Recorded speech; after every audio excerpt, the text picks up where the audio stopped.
Yo, what is going on guys, Flashverse here, and welcome back to another video on Spider-Man No Way Home. So if you guys remembered, a couple of days ago, I went over a couple of alternate endings and deleted scenes for this film.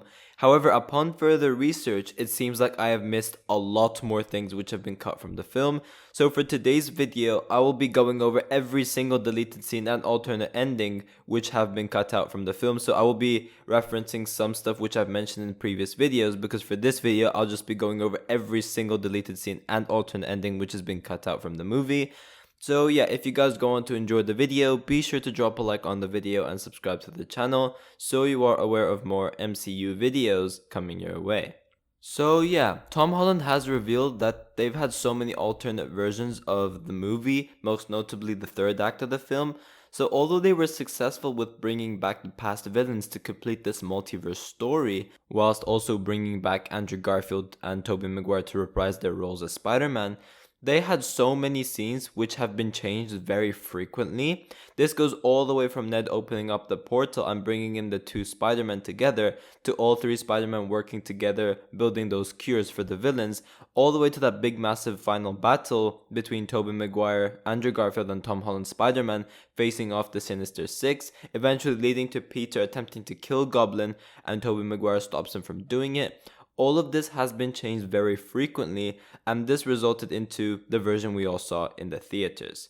Now, one change, for example, and this was during the very early stages of development for the film, through Zendaya, we found out that before this movie became a multiverse-related story, she mentioned that originally they planned for Kraven the Hunter being the main villain for Spider-Man 3. Now, I think this would have been really cool to see, especially with the whole concept of the identity reveal storyline taking place as well, because that would have still played out as normal. So it would have been really cool to see Kraven finding out who Peter Parker's loved ones are, and we could have just seen him go after them, attempt to kill them, and we could have had the whole rivalry established between Spider-Man and Kraven the Hunter. It would have been really cool, but I'm glad that we didn't get it, because this multiverse story we ended up with is miles better.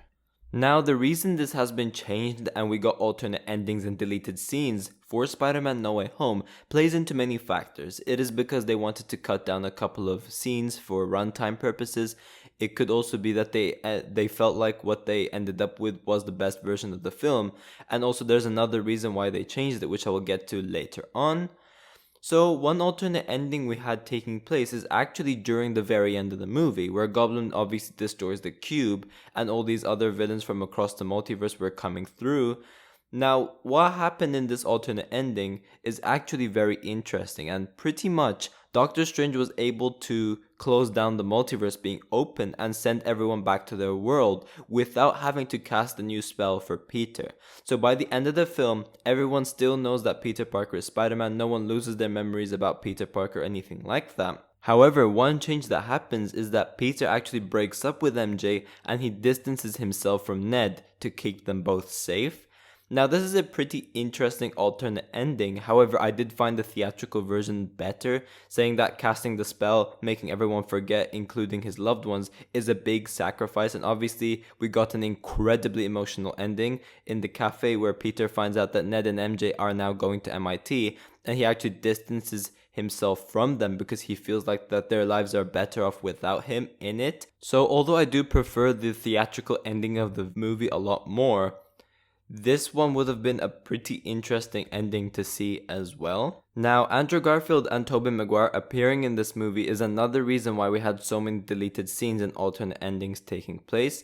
I've heard a lot of news outlets mentioning that when Andrew Garfield and Tobey Maguire first got approached to reprise their roles as Spider-Man, Andrew Garfield was automatically down to do it, which makes sense because he's always expressed his love and passion for this character. And I, for one, was so glad that he was able to put the suit back on because he is my favorite Spider-Man out of the three. Tobey Maguire, on the other hand, needed a little bit more convincing, and eventually he was able to make the final cut, saying that he ended up returning. So there have been several drafts because of all these negotiations and all of that sorts of stuff taking place. So there was a draft without the two other Spider-Man during the early stages of production, and it would have just been our Spider-Man facing off the Sinister Six in some way. So what I think would have happened was that Doctor Strange would have escaped the mirror world a lot sooner, and he would have been the one which helps Peter take down all these other returning villains.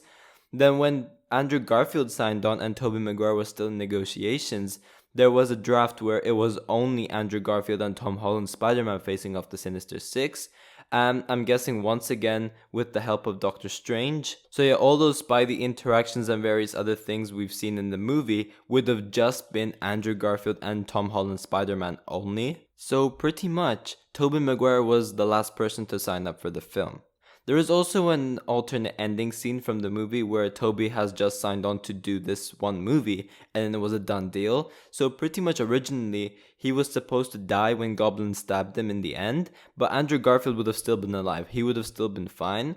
So saying that they changed the ending, it is possible that they are planning something for these two Spider-Men to return in the near future. Obviously we do know that Tom Holland is getting another trilogy with Spider-Man 4, 5, and 6. And due to the positive feedback from Andrew Garfield's Spider-Man in No Way Home, in which he did steal the show when he returned, fans have been bargaining for The Amazing Spider-Man 3 to happen, and we did get some various teases of that. And also there have been multiple rumors saying that he will be appearing in Venom 3 as well, so he could potentially be the Spider-Man of the Sonyverse. But saying that they kept Tobey Maguire alive and pretty much left the doors open for both of the other Spider-Men to return in the near future, it is possible that they could make some sort of a cameo during Doctor Strange in the Multiverse of Madness, or maybe if Marvel Studios are planning to do a Secret Wars movie, they could potentially be part of that. With the concept of the multiverse, anything is possible. We do also have other interacting scenes between the three Spider-Men, where Andrew Garfield and Tobey Maguire's Spider-Man do actually warn Tom Holland's Spider-Man about the fact that Green Goblin is the greatest threat that they've ever faced, and how he's that one villain that just goes after their loved ones.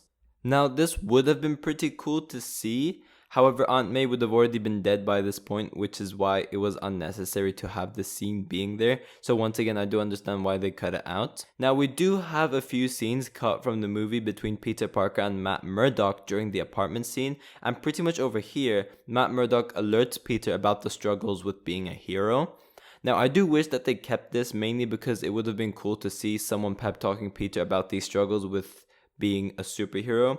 Also, Matt Murdock was very underused during this film as well, so I do wish that they kept this just to extend his screen time a bit. But again, I do understand why they cut it for runtime's sake. There was also an extended scene during Peter Parker's interrogation where pretty much Matt Murdock arrives as Peter's lawyer and he demands Peter's release. Once again, it is one of those scenes which would have been really cool to see, but they didn't really need it. Another deleted scene from the movie is involving Matt Murdock, and he's actually in a court hearing for Peter where he pretty much proves Peter's innocence. However, Peter's Stark tech is apprehended by damage control. Once again, I do understand why they cut this because it was pretty unnecessary, so I don't really mind that we didn't end up getting this scene. Now, this one I'm not sure about, but there have been reports, and this was coming from Daniel RPK, but apparently when Tobey Maguire and Andrew Garfield were down to return, apparently Emma Stone was said to reprise her role as a past version of Gwen Stacy from before she died, which would make sense because she did know that Peter Parker was Spider-Man, so it would have made sense that she would be appearing in this universe as well, and it would have been pretty cool to see her return. Not just that, but it would have made some incredible emotional scenes between future Andrew Garfield Spider-Man and the past version of Gwen Stacy. It would have been really, really good to see that. And like Andrew Garfield's acting capability would have absolutely knocked the scene out of the park if we got to see a past version of Gwen Stacy and future Spider-Man interacting with one another. It would have been very, very emotional and I would have loved to see it. But Kirsten Dunst was also supposed to be returning as MJ, but due to the pandemic and scheduling reasons, it was not possible for Emma Stone and her to return. Now, we did also have a few unnecessary scenes taking place during the film where we had this debate scene between J. Jonah Jameson and the Spider-Man supporter. We did also have extra scenes with Flash Thompson where he essentially keeps bragging as being Peter Parker's best friend to essentially promote his Flashpoint book. Now, we did also have this deleted scene between Tony Stark's daughter Morgan Stark and Peter Parker. Now, I have no idea when the scene was going to take place, just looking back at the whole movie, so I'm glad that we didn't end up getting it because I don't know where they would have put it. I'm guessing this was going to be one of those scenes where it just pretty much shows how much Tony Stark meant to Peter.